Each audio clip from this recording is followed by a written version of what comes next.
Hydrosalpinx రెండు రకాలు ఉంటాయి. ఒకటి కమ్యూనికేటింగ్, ఇంకొకటి నాన్ కమ్యూనికేటింగ్. అంటే కమ్యూనికేటింగ్ అంటే గర్భసంచిలోకి ఆ నీరు జారేదానికి ఇంకా దారి తెరిచే ఉన్నదాన్ని కమ్యూనికేటింగ్ హైడ్రోసాల్పింగ్స్ అంటాం. ఇది మనకి ప్రాబ్లం. ఇలాంటి వాళ్ళకి మనం ఏం చేస్తాము అంటే, ఎనీవే ఆ ట్యూబ్ మనకి డ్యామేజ్ అయిపోయింది, దానివల్ల న్యాచురల్ గా ప్రెగ్నెన్సీ వచ్చే అవకాశం లేదు. సో అలాంటప్పుడు మనం ఏం చేస్తామంటే లాప్రోస్కోపీ చేసి ఏదైతే ట్యూబ్ మనకి కమ్యూనికేటింగ్ ఉందో ఆ ట్యూబ్ ని క్లిప్ చేసి దాన్ని గర్భసంచి నుంచి సపరేట్ చేస్తామండి. So if it is non communicating అంటే ట్యూబ్ లో నీరు ఉంది, నీరు గర్భసంచిలోకి వచ్చే దారి మూసివేయబడింది, అప్పుడు దాని వల్ల మనకు వచ్చే నష్టం ఏం లేదు.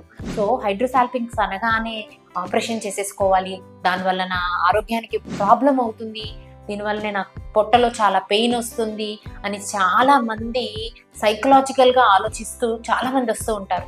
సో హైడ్రోసాల్పింగ్స్ అనేది అన్లెస్ అదర్వైజ్ అది ఇన్ఫెక్ట్ అయ్యి టార్షన్ అయ్యి అంటే మెలిక పడడం వల్ల సివియర్ పెయిన్ వస్తే తప్పితే దాన్ని మనము క్లిప్ చేయాల్సిన అవసరం కానీ తీసివేయాల్సిన అవసరం కూడా లేదు.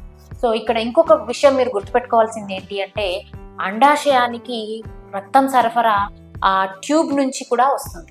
సో ఇన్ కేస్ మనము ట్యూబ్ని ఇన్ఫెక్ట్ అవ్వడం వల్ల కానీ ఎక్టోపిక్ ప్రెగ్నెన్సీ వచ్చిందని కానీ ఆ ట్యూబ్ని మనం రిసెక్ట్ చేస్తే అటు సైడ్ ఉన్న అండాశయానికి రక్తం సరఫరా తగ్గి అందులో ఉన్న అండాల సంఖ్య తగ్గిపోయేదానికి కూడా మనకి అవకాశం ఎక్కువగా ఉంటుంది.